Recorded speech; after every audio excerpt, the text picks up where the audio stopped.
우리 가끔씩 지난 날을 돌아보면 그때 내가 참 잘했어 그런 때도 있잖아요. 그런데 내가 왜 그랬을까 후회스러울 때도 있더라는 얘기예요. 그런데 지나간 일이 우리 너무 연연하지 말 것은 아버지 하나님께서 우리의 부족한 것은 채워주시고 우리 고장난 것은 고쳐서 쓰시려고 오늘 이 자리에 부르신 거예요. 정도는 다르지만 사람마다 마음에 상처가 없는 분은 없어요. 어릴 때든지 어른이 되어서든지 자식 때문이든지 다 상처를 안고 살고 아픔을 안고 살고 응어리가 다 있는 것인데 주님의 피 묻은 손으로 오늘 나를 어루만져 주셔서 새롭게 하시기를 기대합니다. 오늘도 예배를 통해서 나의 부족한 것은 채워주시고 고장난 것은 고쳐주시기를 축원합니다. 우리 나이 들면 뭘로 산다 그래요?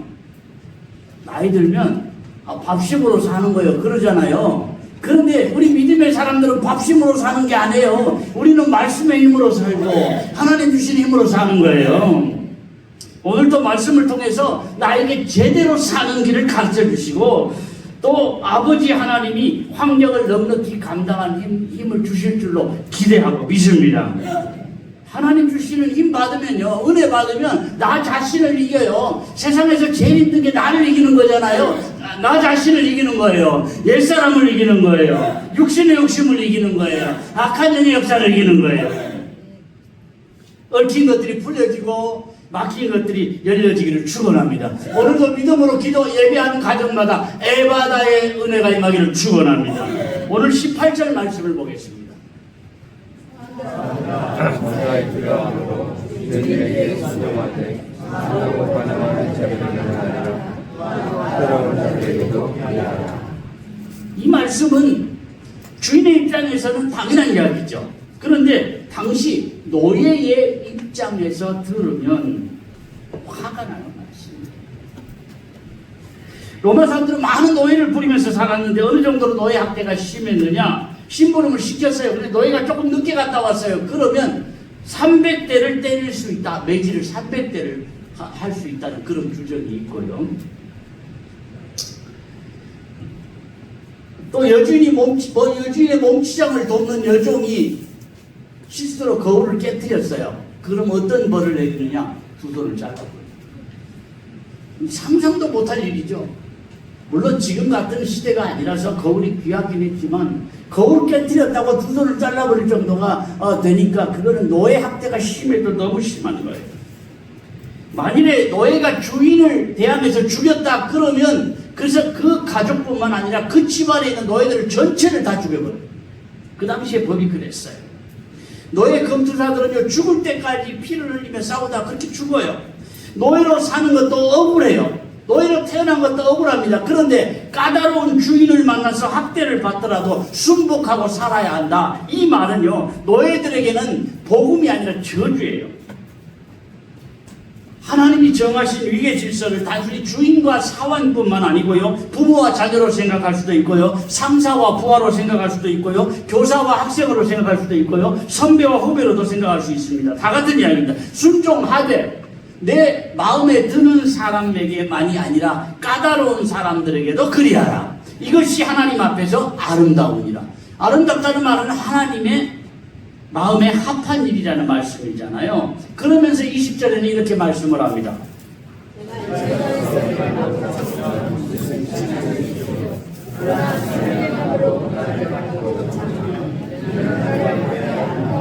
죄가 있어 매를 맞고 참으면 잘못해서 책임충을 당하는 것은 당연한 일이지만 내가 선을 행해요. 또 그리고 이 의를 행합니다. 그러다 고난을 받는 것은 거기에는 하나님 앞에 아름답다는 게 무슨 말이냐? 하나님의 숨겨진 뜻이 있다 그런 이야기죠. 이 말씀은 안 믿는 사람들에게 주신 말씀이 아니에요. 당시 고통을 당하고 있던 믿음의 사람들에게 주신 말씀이에요. 누가 원해서 핍박의 시대에 태어났겠습니까? 태어나고 보니 로마 시대예요. 태어나고 보니 노예 신분이에요. 내가 선택한 시대나 환경이 아니라 하나님이 나에게 허락하신 시대고 환경인데 시대를 잘못 태어나서 이렇게 원망하지 말고 환경에도 너무 낙심하지 말고 억울한 일을 당할 때 한탄하지 말고 주님이 고난당하신 것을 생각하며 참고 견디라 그런 말씀인데 믿음이 아니면 이 말씀 도저히 이해가 안 되는 말씀이고요. 이 말씀대로 살 수도 없는 말씀이에요. 이해가 된다고 할지라도 누가 그렇게 산다고 알아주느냐, 나은 사람 그렇게 산다고 세상이 달라지느냐, 그럴 수 있습니다. 그런데 미련스럽게도 믿음으로 이 말씀을 그대로 받아들이고 이 말씀대로 살았던 초대교회 성도들이 세상을 뒤집는 불씨가 된 거예요. 당장에 이루어지진 않았습니다. 그런데 이 사람들이 불씨가 되어서 이런 믿음의 사람들 때문에 로마가 뒤집어져요. 로마가 기독교를 국교로 승인한 날이 오더라는 거예요. 씨앗은 안 죽고 그대로 있으면 아무 일도 일어나지 않지만 씨앗은 죽을 때 싹이 나는 겁니다. 그래서 제대로 죽는 씨앗이 되라고 오늘 말씀을 주시는 거예요. 18절 19절을 다시 한번 보겠습니다. 사완들아, 18절 19절, 예, 같이 봅니다. 사람들아 범사에 두려움으로 주님들에게 순종하되 선하고 반응하는 자들에게만 아니라 또한 까다로운 자들에게도 보내라. 그 다음에 고난을 받아도 하나님을 생각함으로 승리를 찾으면 이를 아름다우나. 여기 아름다우나 이 단어가요, 카리스라는 단어입니다. 카리스가 무슨 뜻인가 하면 은혜입니다. 은혜. 우리가 흔히 말하는 은혜.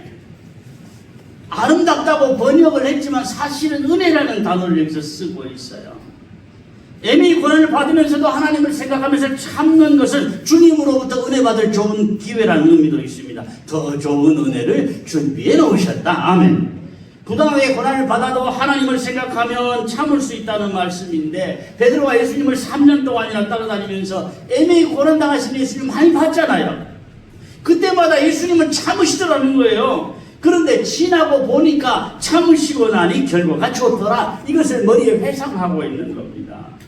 예수님이 겟세마네 동산에서 기도하실 때 군병들이 잡으러 왔잖아요. 칼을 들고 몽둥이를 들고 잡으러 왔을 때 이 베드로가 이 칼을 꺼내서 말고의 귀를 잘라버렸을 때가 있어요. 귀를 자르려고 해도 못 잘라요. 목을 베려고 하다가 귀를 잘랐겠죠. 그런데 예수님이 그 말고의 귀를 고쳐주시면서 검을 쓴 자는 검으로 망한다 그러셨잖아요. 21절 이렇게 말씀합니다. 이를 위하여 너희가 것을 받았으니 그리스도도 너희를 위하여 고난을 받으사 너희에게 본을 비춰 그 자체를 따라오게 하여. 왜 우리에게 본을 보여주셨느냐? 나로 하여금 따라오게 하시려. 아멘. 인도에서 선교하시던 선교사님의 이야기인데, 인도에 들어가 선교를 하는 중에 인도 아이들이 선교사님 아들을 붙잡아서 나무에 못 걸고, 야 너는 왜 우리하고 피부 색깔이 다르냐? 네 눈 색깔은 또 왜 이러냐? 그러면 눈에 못을 박아버린 거예요. 아들의 눈을 한쪽을 잃은 선교사가 더 이상 이런 사람들에게 내가 뭘 보고 선교를 하고 이 사람들을 사랑하고 이 사람들을 건지고 이제는 모든 거 다 팽개치고 싶어요. 그래서 짐을 쌉니다. 안 그렇겠어요? 만일에 내 아들 눈에 못을 박은 사람들에게 내가 복음을 전하고 싶었어요. 그 사람들 용서가 되겠어요? 안 됩니다. 아무리 넓은 마음으로 용서를 하려고 해도 내 아들 눈에 못을 박아서 눈을 잃게 하는 그 사람들을 위해서 내가 복음을 전하고 싶겠느냐는 얘기예요. 이 선교사님도 그러고 싶은 마음이 하나도 정내미가 떨어진 거예요. 그래서 짐을 싸고 있는데 눈 하나를 잃어버린 아들이 아빠 가지 말아요. 나도 컸어. 아빠처럼 이 사람들에게 복음을 전하고 싶어요. 그러니까 짐을 싸던 선교사님이 아들을 붙잡고 실컷 울어요. 도저히 용서할 수 없는 그 사람들, 내 아들의 그 마음을 보니 용서하겠다. 실컷 울고 나서 짐을 다시 풀었다는 거예요. 여러분, 너무 어려운 일이잖아요. 다른 사람 말하기는 쉽지만 정말 내 아들의 눈을 멀게 한 그 사람을 용서하고 그 사람들 위해서 복음을 전하고 사랑을 나눠준다는 게 말처럼 쉬운 일이 아니에요. 꼭 이런 일이 아니더라도 우리가 세상을 믿음으로 살아가기가 쉽지 않은 시대입니다. 그러나 주님 은혜 주시면 우리가 결국 승리할 줄로 믿습니다. 요한복음 16장에는 이렇게 말씀을 해요.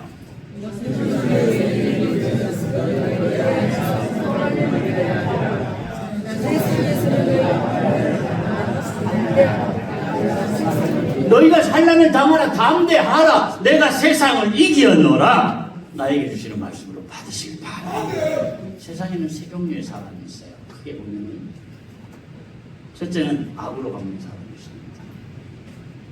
어떤 사람에게나 다 악으로 갚아요. 악한 사람에게도 악으로 갚고 은혜를 받은 사람에게도 악으로 갚고 누군가가 자기에게 악한 일을 하면 반드시 악한 것으로 갚아줘야 직성이 풀리는 것은 본성입니다. 그런데 여기서 끝나지 않고 자기에게 자비를 베풀고 사랑을 베푼 사람에게도 악으로 갚는 사람이 있더라는 거예요. 창세기 4장에 나오는 라멕과 같은 사람. 가인이 악이 7배라면 나는 77배다. 막 그런 정도로. 사무엘상 25절에 나발과 같은 사람. 은혜를 베푼 다윗 왕을 모독하다가 하나님께서 그 나발을 죽이셨잖아요. 이런 사람이 세상에 가끔씩 있어요. 그런가 하면 두 번째는 악은 악으로 선은 선으로 갚는 사람이에요. 대부분의 사람들이 여기에 속해요. 정도의 차이는 있지만 대부분이 2번에 속할 거예요. 그런데 문제는 뭐냐? 살면서 어떻게 좋은 사람만 만납니까? 어떻게 이 선한 사람만 만납니까? 때로는 악한 사람을 만나죠. 그런데 악한 사람을 만나면 자기도 악해진다는 거예요. 본성대로 살게 되는 거예요. 믿음의 사람도 대부분이 이렇습니다. 그런데 마지막은 선으로 갚는 사람이 있어요. 나에게 선을 행한 사람에게는 물론이고 나에게 악을 행하는 사람에게도 선으로 갚아요. 다른 사람 나에게 해를 끼쳤어요. 나에게 상처를 주었어요. 나를 손해보게 했어요. 그런데 그 사람에게 선으로 대한다. 이것이 참 어려운 이야기입니다. 그러나 내 속사람이 하나님의 영으로 가득하니 이렇게 살 수 있다니까요. 주님은 우리에게 이렇게 살아야 한다. 그렇게 말씀을 하고 있어요. 왜 그렇게 살아야 됩니까? 에베소서 5장에 이렇게 말씀을 해요.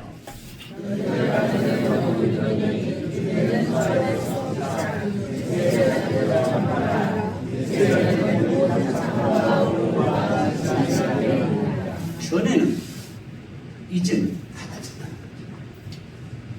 전처럼 살지 말라. 이제는 빛의 자녀들처럼 살아야 돼. 이제는 다르게 살아야 돼. 주님이 그렇게 말씀하세요. 우리가 이렇게 살 사람으로 부름을 받은 거예요.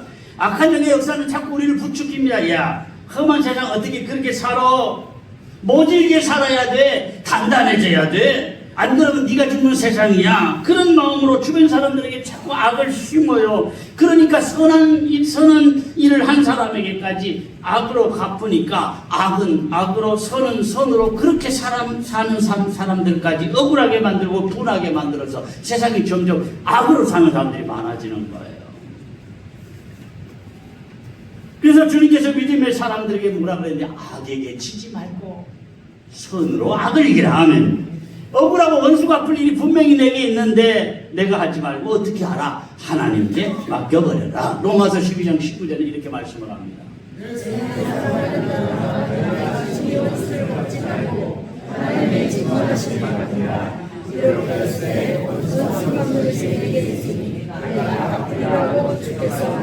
내가 갚으리라. 주님이 대신 갚아주신다는 말씀인데 우리가 늘 잘 구별을 해야 될 것이 하나님이 하셔야 될 일과 내가 해야 될 일을 잘 구분해야 돼요.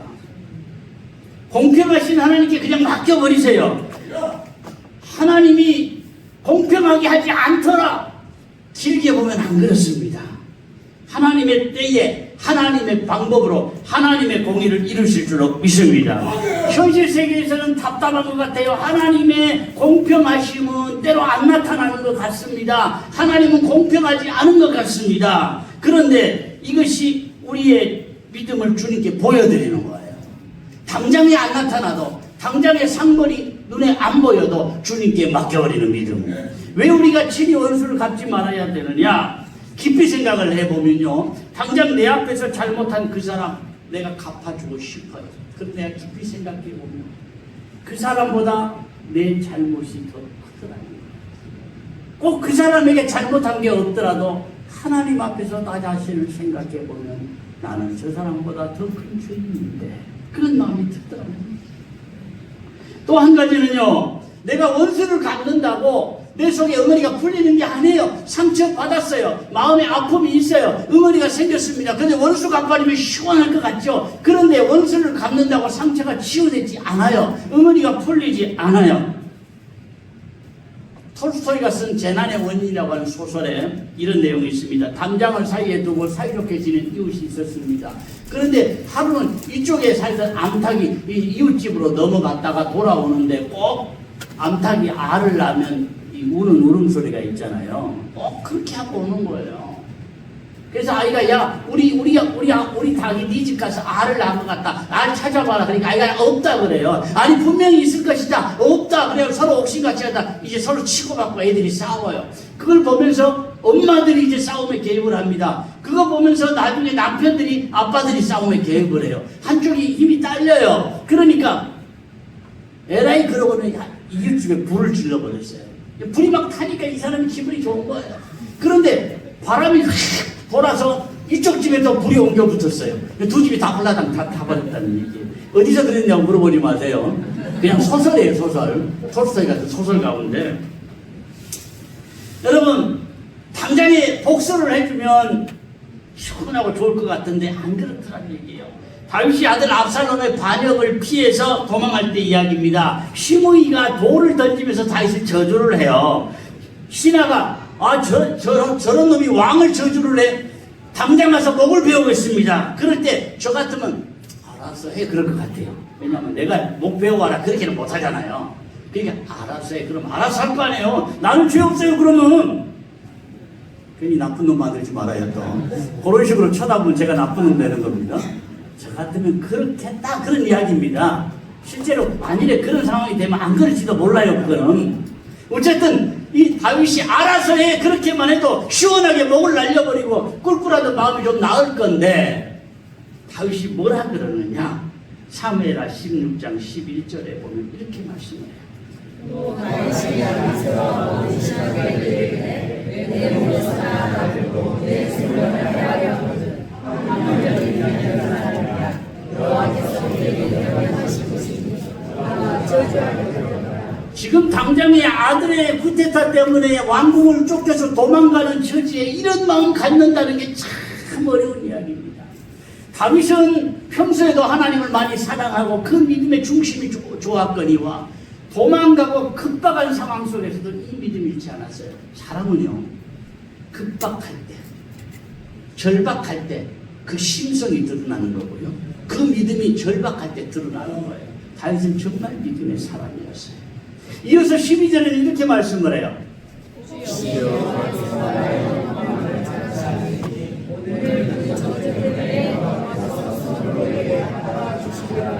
여호와께서 선으로 내게 갚아주시리라.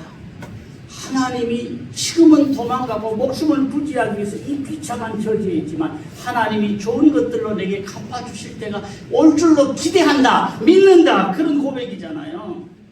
당장 목을 베어버리고 나면 마음이라도 풀리고 시원할 것 같은데 얼마든지 그렇게 할 수 있는 힘이 있는데 그렇게 하지 않는 마음, 그렇게 하지 않는 믿음, 이 마음과 믿음이 다윗을 승문되게 한 거예요. 내가 이런 마음 닮아갈 수 있다면 주님이 얼마나 기뻐하시겠느냐, 그런 생각을 해봅니다. 23절을 보겠습니다.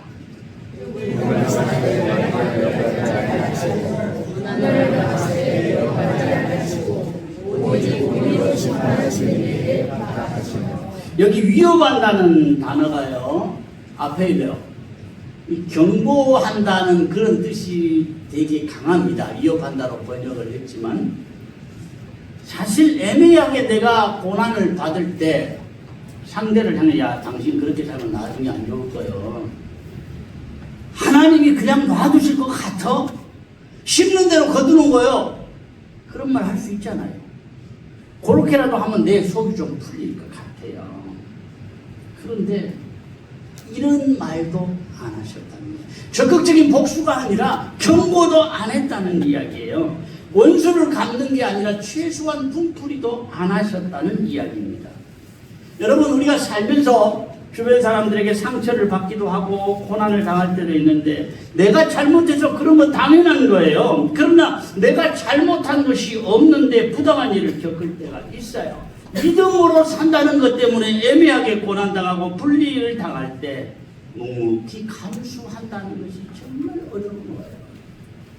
하나님이 보고 계셔. 당신 가만히 안 놔놓을 거야. 그렇게 하다면 속 좀 풀릴 것 같아요. 그런데 그것마저도 하지 않는 것이 진짜 힘듭니다. 그럽니다. 요셉은 애굽의 보디발 장군의 집에 노예로 팔려갔잖아요.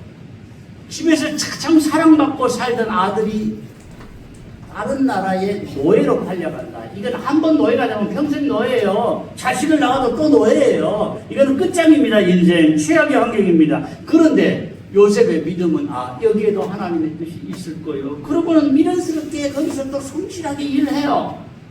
그러다가 승진해서 가정 총무가 됩니다. 총무가 돼도 노예는 노예잖아요. 그 자리에서 하나님의 뜻이 있음을 알고 성실하게 일합니다.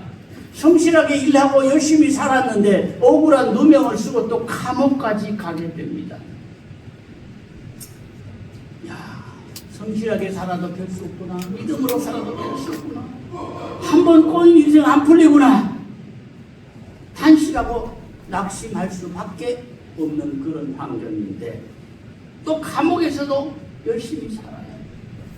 그랬더니 간수장이 모든 죄수들의 관리를 요셉에게 맡긴 겁니다. 사실 여기까지만 보면 열심히 살아도 믿음으로 살아도 별 수 없네. 그럴 수 있습니다. 그런데 그 다음을 보면 요셉이 간 감옥이 특별한 감옥이었어요. 요즘으로 말하면 대통령실 직원이라든지 정치인들이라든지 사상범들이라든지 이 감옥에서 인정받아서 그런 사람들을 관리하고 가까이 하면서 정치를 배우게 된 겁니다. 자기도 모르게. 앞으로 애굽의 총리 될 준비를 시킨 거예요. 요셉도 하나님께서 내가 앞으로 애굽의 총리 될 걸 준비시켰는데 이런 거 몰랐어요. 그 과정을 다 몰랐지만 그냥 그렇게 따라간 겁니다. 순종한 겁니다. 그런데 이 과정을 다 마치고 나니까 애굽의 총리로 세움을 받게 된다는 거예요. 여러분 예사로 생각하지만 저 필리핀에서 베트남 사람이 우리나라 와서 총리를 한다. 더구나 이 포로로 끌려온 사람이 총리를 한다. 그것과 비슷한 겁니다.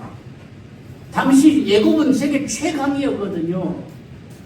미국의 포로로 끌려간 사람이 미국의 총리를 하는 것과 마찬가지라니까요. 정말 어려운 이야기입니다. 총리가 된다는 것도 어려운데 요셉이 몇 년간 총리를 했습니까? 80년간 했습니다. 왕들이 바뀌고 해도 총리는 안 바뀐 거예요. 그만큼 신실하게 믿지 않는 사람들에게까지 인정받는 사람이었다. 첫째는 하나님이 복을 주셨거니와 요셉은 자리가 어떤 자리, 노예의 자리든지 가정 총무의 자리든지 감옥에서든지 총리에서든지 성실한 믿음으로 감당하는 그런 마음이 있었기 때문에 내 생각에 나름대로 믿음의 길 나는 잘 가고 있어. 그러는데 주님이 보실 때는 그 길 아니야 이럴 수도 있는 겁니다. 여러분 우리 찾아야 돼요. 찾았으면 돌아서야 돼요. 베드로전서 2장에 이렇게 말씀을 합니다. 이제는 너희 영혼의 목자와 감독되신 이에게 아멘. 전에는 길을 잃어버린 너희였다. 근데 길을 잃고 찾았어요. 길을. 그러면 이제는 돌아와야 돼요. 찾았으면 유턴해야 된다는 얘기예요.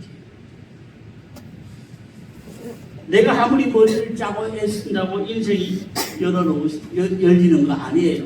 내가 머리 쓰고 열심히 하는 거하고 주님이 예비에 놓으신 길을 내가 순종하고 따라가는 것과 비교가 안 된다니까요. 목자이실 뿐 아니라 우리 인생의 감독이 되시는 주님. 아멘. 목자 없는 양, 돌보아주는 감독이 없는 선수, 그런 모습 되지 말라는 거예요. 이제 부름 받았으니 죽으나 사나 감독이신 예수님의 말씀대로 잘 따라가라. 아멘. 그렇게 사시기를 축원합니다.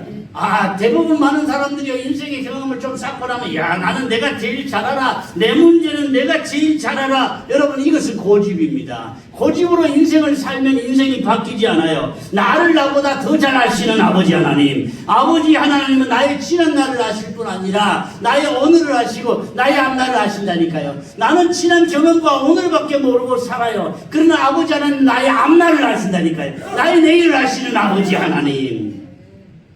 목자를 따라가다가 때로는 험한 길을 만날 수도 있습니다. 사망의 음침한 골짜기로 갈 수도 있습니다. 그러나 목자들을 묵묵히 따라가다 보면은 사망의 음침한 골짜기를 지나고 험한 길을 지나고 나면 푸른 초장과 쉴만한 물가에 도달해 있을 것이다. 그런데 내가 왜 이렇게 험한 길을 가야 되는 거예요?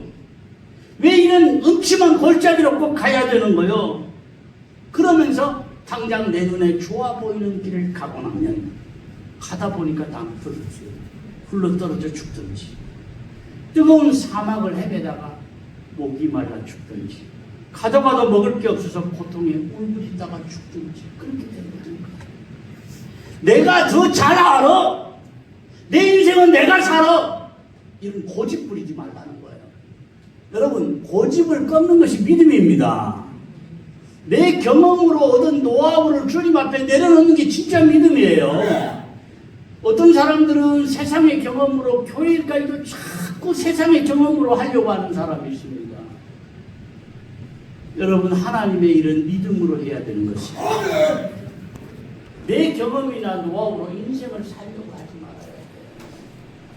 내 고집을 꺾는 것이 믿음이고, 주님의 목자 되신 주님의 인도하심을 따라 때로 험한 길이라도 삭막한 골짜기라도 가는 것이 믿음입니다. 가고 나면 다음이 좋다니까요. 어느 틈에 가보니 푸른 풀밭과 잔잔한 이 물가에 도착해 있더라는 거예요. 내가 더 잘 안다고 고집 부려서도 안 되는 것이고, 이 길이 좋은 길, 내가 보기에 좋은 길인데 왜 다른 길을 주시느냐고 불평해서도 안 되는 이유가 바로 이것입니다. 나는 다 모르는 나의 앞날을 아시는 주님. 아멘. 가장 좋은 길을 아시는 주님. 내가 지금 있는 이 자리가, 지금 내가 하고 있는 일이 무엇이든지 간에 하나님의 원하시는 뜻이 계실 것이다. 내가 다 모르는 그 뜻을 위해서 성실하게 감당하고 나면 다음이 좋은 인생 살게 될 것이다. 더 좋은 앞날을 예비하신 하나님의 인도하심을 보게 될 것이다. 이것이 나의 체험이 되셨으면 좋겠습니다. 우리 찬양하고요.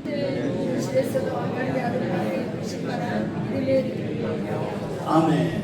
때로 분명한 일을 당하여 주님의 고난을 생각하며 안인내하게 하옵소서. 아멘. 생활의 당장 손해를 보더라도 모든 것을 손으로 만들기를 바라옵소서. 아멘. 지름길은 하나님의 뜻을 알고 순종하는 것임을 깨닫고 실천하게 하옵소서. 여러 가지 지금 기도의 제목이 있지만 이 모든 것들이 영육간에 회복이 안 되면 실천하기 어려운 이 기도 제목이에요. 오늘 말씀은 단순히 예수 믿고 구원받아라 그 말씀이 아니에요. 하나님의 자녀로서 이렇게 차원 높은 삶을 살아라. 이제는 주님을 더 기쁘시게 하는 삶. 지금 이 기도는 우리의 영적 차원을, 생활의 차원을 한 단계 높이는 기도입니다. 그래서 먼저 영육간의 회복의 은혜를 주옵소서 기도하고요.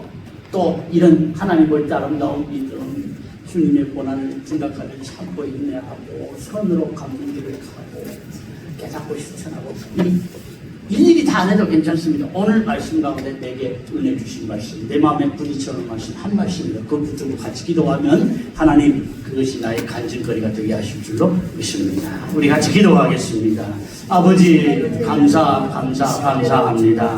내가 믿음으로 살다가 낙심하지 않게 하시고 하나님 원하시는 그 길을 가다가 주저앉지 않게 하시고 무엇보다 이 모든 것 실천하기 위해서는 영육간의 하나님과의